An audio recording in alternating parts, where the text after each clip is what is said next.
Pétur, þetta var ansi skrautlegt inn í lokin. Hvað finnst þér fara úrskeiðis? Sé bara svona ákvörðunartökur á einhverjum vissum tímapunkti í leiknum.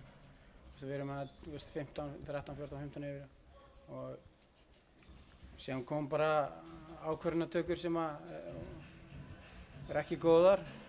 Þær breyka okkur, fá 2 hraðahlaup í röð og fá síðan 4-point play og síðan næsta play eftir það fá þær stendur óðurhýttumarslega vill á okkur og þá var allir bara komin inn í leikinn á einhverjum bara 1 mínútu og það var bara brekka eftir það og svo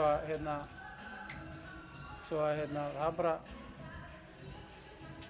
þú veist bara mótvindur í restina að fá svona svakalega vindhviðu í andlitið á okkur bara á stundum tíma en við vorum að spila vel fram að því sko.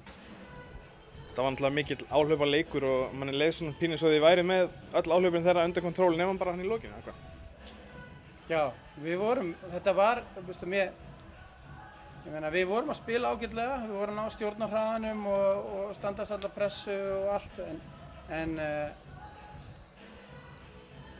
veistu, við verðum bara eitthvað værkjara. Það kom bara, ég þarf eiginlega að kíkja á þetta aftur, ég bara skil ekki hvað, veist, af hverju boltinn er að fljóta rosalega vel og við erum að fá góð skot, það er að fara í svæði og skipta yfir í maður og við erum að ná svona fínu rúlli í sóknarlega og síðan allt í einu bara tökum við ákvarðanir og þær bara koma bara með breyka á okkur einhverja bara á svona stuttum tíma, það bara breytir sjálfstörtið niður.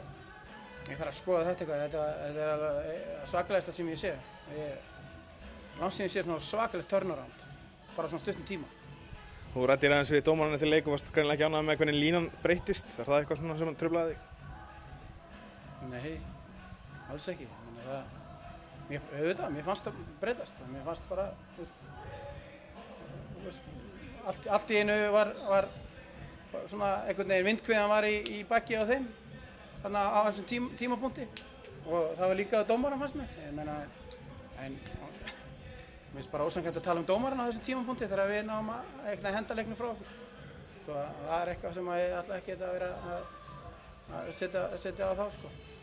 Núna fáðu náttúrulega smá pásu eftir fyrsta leik, bikarvika framundan. Nýta það kannski vel eftir svona leik? Heldur betur maður.